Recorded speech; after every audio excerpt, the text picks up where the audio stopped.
Oye, antes de empezar con el video quería hacerte saber que mira, creé un canal secundario de resubida de directos de la temporada cuyo enlace está en la descripción. Así que nada, también puedes ir a apoyarme ahí y ver los directos resubidos y reeditados para, ya sabes, que algún día Tito el Pandro coma, ya sabes, comida. Y mis más sinceras gratitudes a los chicos que nos apoyan en Patreons. Así que nada, gente, vamos con el video. Los vampiros ya no son lo que eran. Hubo una época lejana en la que nuestros chupasangres favoritos de la ficción daban auténtico terror. El vampiro era la perfecta encarnación de la maldad, un monstruo despiadado que encarnaba nuestros peores miedos, la oscuridad, lo desconocido, el salvajismo. Un mito tan antiguo que tiene raíces en casi todas las culturas, desde Mesopotamia hasta los lúgubres paisajes de Europa del Este. El vampiro es posiblemente una de las criaturas de horror más importantes de la cultura popular. Solo piensa en cuántas obras se ha explorado la figura del chupasangre una y otra vez. Pero durante años, no importa cómo lo explorases, el vampiro siempre era visto con una especie de respeto. Era tratado como el monstruo carismático, terrible y cínico que siempre fue. Pero entonces apareció esto. It's like diamonds. Crepúsculo solo fue el primer clavo en el ataúd del vampiro. Luego de eso le siguieron muchas otras obras que provocaron que el vampiro pasase de ser ese monstruo porque le rezabas a papá Dios de nunca encontrarte a un amante inmortal que lucha por tu amor contra hombres lobos. De ahí en adelante, gracias a tantos otros factores, el mito del vampiro degeneró hasta convertirse en literalmente un meme. Pero ¿sabes quién nunca se pudo recuperar de esta decadencia? Drácula. Absolutamente nadie se toma ya en serio este personaje después de todo el daño que la imagen del vampiro ha recibido. Pero evidentemente su deterioro no es simplemente culpa de las fantasías de los adolescentes. El paso del tiempo hace estragos en todos nosotros. Todos tenemos diferentes perspectivas sobre qué es Drácula. Después de todo, se han explotado todas las versiones de él. Desde un gerente de hoteles paranormales hasta un señor que todavía no supera a su amor de secundaria. Pero ¿qué tal si te dijésemos que el Drácula original no tiene absolutamente nada que ver con la idea que tienen del viejo conde? Y es que mucho antes del deterioro de los vampiros, antes incluso de las adaptaciones que muchos consideran obras maestras, Drácula era un concepto mucho más aterrador. Drácula de Bram Stoker es la Biblia de los vampiros, el génesis que lo inició todo junto a la camilla de Sheriff and Le Fanu tantos años atrás. Drácula fue la novela que sentó las bases de muchos de los conceptos que conocemos sobre los vampiros, pero sobre todo la que presentó a Drácula como uno de los monstruos más aterradores de la literatura clásica. Uno que no tiene nada que envidiarle a varias de sus adaptaciones más terroríficas de los tiempos modernos. Es por eso que a día de hoy vamos a contarte brevemente la historia del Drácula original, pero no el Vlad Tepes histórico que todos conocemos y del cual se inspiró Bram Stoker, sino el que nos presentó la novela, el que sentó las bases de absolutamente todo hasta convertir a los vampiros en la perfecta encarnación del miedo. ¿Crees que Drácula era solo un amante trágico o un monstruo incomprendido? Pues déjanos relatarte la crónica del viejo conde de Transilvania. Así que prepara tu ajo y tus estacas porque tenemos una historia que contarte. Primero que todo vamos a dejar algo muy claro. La novela de Drácula es infumable y todo el que la leyó puede dar fe de ello. La novela está escrita en un formato epistolar. Es decir, la novela se cuenta mediante cartas que se envían diversos personajes mutuamente, más recortes de periódicos, noticias, etc. Lo cual la vuelve extremadamente lenta y pesada. En plan, por un lado tenemos un personaje contando cómo está siendo perseguido por el conde Drácula y por el otro está una tipa random contándote cómo le gusta el Brian de la Escuela de Bellas Artes. Y eso que la novela no es especialmente larga, pero tras 100 páginas de cartas es difícil que muchos lleguen hasta el final. Pero quitando su horroroso ritmo, Drácula de Bram Stoker brilla por un par de factores. Número 1, las escenas y situaciones que nos presentan. Este libro pone a sus personajes en escenarios completamente aterradores que han envejecido extremadamente bien. Desde pobres infelices atrapados en un castillo en Europa del Este, por si ya estar en Europa del Este no fuese lo suficientemente malo de por sí, hasta una tripulación que tiene literalmente a Drácula en el cargamento mientras están en alta mar. La atmósfera que crean estas situaciones, lo pequeño que se sienten sus protagonistas ante el peligro, dejan un sello muy poderoso en esta obra, pero lo que realmente nos interesa en todo esto es el punto número 2 y el asunto de este relato. El villano, Drácula. Vamos a hacer un pequeño repaso. La novela inicia con el abogado Jonathan Harker viajando a Transilvania para reunirse con un extraño cliente llamado el Conde Drácula, quien desea comprar unas propiedades en Inglaterra. Hasta aquí pues todo nice. La cosa se complica a medida que nuestro pobre Jonathan se adentra más y más en los paisajes de Europa del Este, donde se topará con situaciones que rozan lo paranormal. Eso hasta que llegue finalmente a su destino, un inmenso castillo donde lo recibirá un amable y caluroso anciano, el conde Drácula. A pesar de la hospitalidad de su cliente, Jonathan siente que algo está terriblemente mal respecto al conde y su castillo. No mucho tiempo después, descubrirá que Drácula es un monstruo sobrenatural y que lo utilizó para viajar a Inglaterra, pavimentando así un camino de sangre y horror que se esparcirá por su país natal de manos de este monstruo, iniciando así la terrible aventura. Ahora, con esta sinopsis planteada, vamos a hacernos la pregunta: ¿quién es Drácula? Todos conocemos al arquetipo de la cultura popular, el conde de Transilvania con traje de mesero en restaurante italiano, o mejor aún, a Vlad Tepes Dracul, el personaje histórico que luchó contra el Imperio Otomano, famoso por empalar a sus víctimas y ser la fuente de inspiración de Bram Stoker para crear al Drácula. De hecho, en muchas adaptaciones posteriores se le adjudica a este como la identidad original de Drácula antes de su trasfondo en el monstruo que todos conocemos. Sin embargo, en el libro se nos cuenta un origen bastante distinto a lo que estamos acostumbrados. Según el propio Drácula, durante su conversación con Jonathan Harker, este le cuenta que pertenece a un poderoso linaje conocido como los Skeller, descendientes de vikingos y los terribles hunos de Atila. Hablamos de un linaje de poderosos guerreros que en su natal Rumanía lucharon contra los otomanos. Pero más adelante en el libro, el mismísimo Van Helsing descubre aún más los orígenes de Drácula y su familia, y la cosa se pone aún más turbia. El propio Drácula, según los textos históricos, era un poderoso voivoda, un gobernante rumano y a su vez un guerrero sin parangón extremadamente sanguinario que luchó contra los enemigos que tuvieron las fronteras de su reinado. El hombre que alguna vez fue Drácula y su propia familia, los Skeller, gozaban de un gran prestigio y fama hace siglos, pero digamos que todos sus logros en vida no vivieron únicamente de sus virtudes, sino de una fuente externa, magia negra. En Europa existe una vieja leyenda que habla de una escuela de magia negra conocida como Cholomans, un colegio oculto donde sus estudiantes hacen pactos con el mismo diablo y aprenden toda clase de secretos arcanos y esotéricos que los mortales no estamos preparados para conocer. La familia de Drácula, los Skellers, aparentemente tenían una fuerte relación con esta escuela, y de hecho se cree que practicaban la magia negra, adentrándose en los oscuros secretos de los misterios arcanos. El problema aquí es el pago para aprender estos secretos. Resulta que el mismísimo diablo reclama a un alumno de cada 10 estudiantes de la academia como su aprendiz, como una suerte de esclavo destinado a servirle eternamente, y este alumno no sería otro que Drácula.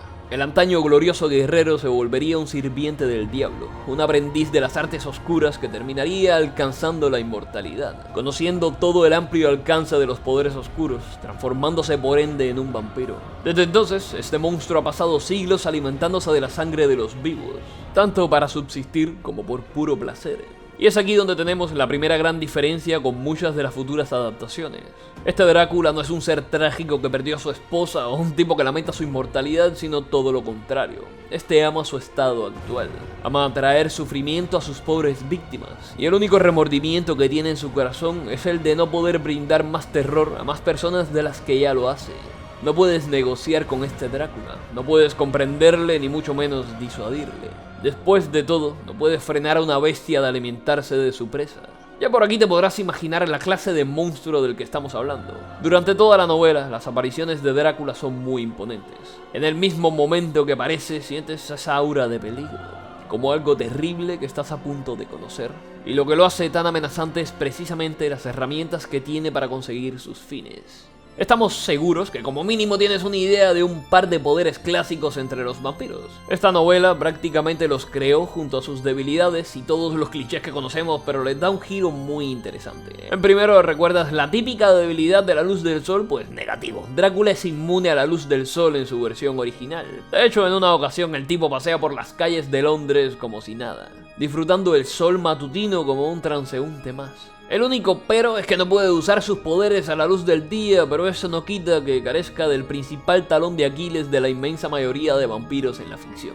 En segundo lugar, tenemos sus capacidades físicas. Según Van Helsing, Drácula tiene la fuerza de 20 hombres, es decir, en un enfrentamiento cuerpo a cuerpo, ningún ser humano tiene una sola oportunidad contra esta bestia. Es básicamente la diferencia entre una hormiga y un oso salvaje. La única opción que tienes es huir, lanzarte un poco de agua bendita o cualquier otra cosa que no implique enfrentarte a él.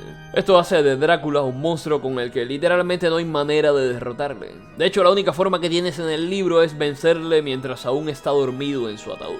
Pero ahora vamos a una de las habilidades más perturbadoras e interesantes del conde original: su cambio de formas. El conde posee la capacidad de alterar su forma hasta convertirse en diferentes versiones de sí mismo. Por ejemplo, la primera vez que aparece en todo el libro lo hace bajo la forma de un imponente cochero eslavo que traslada a Jonathan Harker al castillo de Drácula sin saber que, en efecto, su cochero era Drácula transformado. Pero cuando Jonathan se encuentra finalmente con el conde, este se muestra como un inofensivo anciano. Pero más adelante aún en el libro, cuando Jonathan se encuentra con este en las calles de Londres, ve ante sí a un hombre lleno de vitalidad y fuerza, con cejas pobladas y una larga cabellera negra. Su forma física prácticamente no tiene importancia para el conde. Este puede cambiarla prácticamente cuando desee, de la forma que apetezca. Solo párate a comprender lo terrorífico que es esto. Un monstruo que es prácticamente imposible de detectar o distinguir. Un depredador que sabe en todo momento en dónde estás, pero que en cambio tú no tienes una sola idea de cuándo este se lanzará al ataque. Pero esto no es únicamente a formas humanas, sino animales u otros elementos.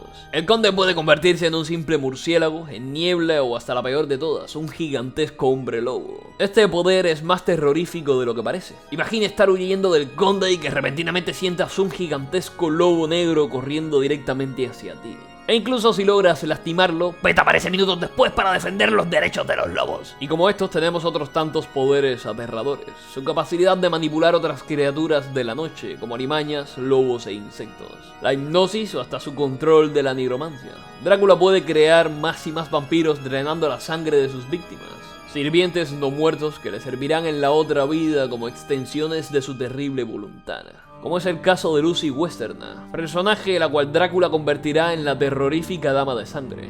Pero sin lugar a dudas, el poder más peligroso del conde, una de las razones por las que hicimos este relato, no es ni siquiera su fuerza o sus capacidades sobrehumanas, sino algo tan mundano, y usado correctamente es la más terrible de las armas: el carisma. Drácula se ha representado de muchas maneras, pero el original es algo mucho peor que un señor oscuro o un monstruo sanguinario. Este Drácula es un depredador. La naturaleza es un lugar cruel. Los débiles, si no saben defenderse, eventualmente serán presas de los poderosos depredadores. La cúspide de la cadena alimenticia. Este Drácula es un superdepredador, el alfa en la vasta pirámide de monstruos en este mundo. Solo que en vez de cazar en una jungla o en la sabana como otras bestias, este vive entre nosotros, en nuestra sociedad, usando su terrible carisma para camuflarse y continuar cazándonos sin que tengamos una sola idea de su existencia. Desde el primer momento que Jonathan se encuentra con Drácula, este rebosa un carisma sobrehumano. Es muy difícil describirlo simplemente con palabras, pero cada vez que el conde habla de su lenguaje refinado, con esa cercanía tan mundana se roba todas las escenas en las que aparece. El conde es tan carismático que nadie nunca pensaría que en realidad es un no muerto que se ha alimentado de la sangre de los vivos durante siglos. Drácula se ha vuelto un maestro de la psicología humana, como un depredador que estudia a sus presas y ha aprendido cómo manipularlos, cómo jugar con nosotros y que seamos simples herramientas para sus fines. Para él somos un simple alimento y, en el mejor de los casos, herramientas desechables para lograr un fin. El conde no es un salvaje descerebrado que comete sus actos impunemente. Este es un paciente estratega que mueve los hilos hasta conseguir lo que desea. Después de todo, tiene una eternidad por delante. Esto es solo una probadita de lo asquerosamente imponente y peligroso que es el Drácula original. De nuevo, el libro es infumable, pero en cambio logra crear uno de los antagonistas más memorables de la ficción. Por lo que es una auténtica pena lo que le ha pasado al conde y al género de vampiros en general. O sea, actualmente nadie se va a tomar en serio a los chupasangres cuando tienes a Eduardo brillando con la luz del sol. Pero no todo está perdido para el tío Drácula y los vampiros. Todavía existen muchas obras que conservan el espíritu original del género. Por ejemplo, tenemos a Hellsing, posiblemente la obra que más justicia le hace al Drácula original, con Alucard usando gran parte de los poderes que te mencionamos anteriormente y teniendo ese peligroso carisma. Es más, incluso tenemos a sanguíneos de Warhammer 40.000, un aparente caluroso y cálido ser que en realidad posee una faceta monstruosa, una aberración capaz de alimentarse de la sangre de los vivos, cuyos hijos están condenados por una maldición que los vuelve prácticamente vampiros. Incluso tenemos el caso de los vampiros en Darkest Dungeon y la Condesa, posiblemente de las mejores versiones modernas que jamás se han hecho sobre los vampiros, y como estos hay muchos otros ejemplos. Todavía hay algo de esperanza para el legado de Drácula y el género de vampiros. Todavía podemos ver el viejo espíritu del conde. Y es que Drácula no es simplemente un ser con el que puedas empatizar, y es completamente normal que con el paso del tiempo humanicemos incluso a cosas como los vampiros. Pero cuando tengas la obra de Bram Stoker en tus manos, descubrirás que la realidad es mucho peor. Drácula el vampiro encarna nuestros miedos más primitivos, desde que éramos una joven especie cazada por depredadores más poderosos que nosotros, monstruos contra los que prácticamente no tenemos una sola oportunidad. Drácula es aterrador no solo por su elemento sobrenatural, sino por lo cercano que puede ser. No es un señor oscuro que reina sobre un ejército de sirvientes, sino alguien que podría estar en cualquier parte adoptando cualquier otra forma. Un amigo, un ser querido, un conocido. Él podría atacar en cualquier momento y acabar con todos los seres que amas. Porque este no es un ser racional. Es una bestia sedienta de sangre que hará todo lo posible para seguir existiendo, para seguir esparciendo dolor en toda la tierra. Todavía queda mucho que explorar del mito de Drácula y el vampiro, pero si quieres hacerlo tú mismo, siempre puedes leer la novela original, pero recuerda siempre, sabrá solo Bram Stoker qué secretos descubrirás, pues como diría el propio conde, entra con total libertad y con su propia voluntad.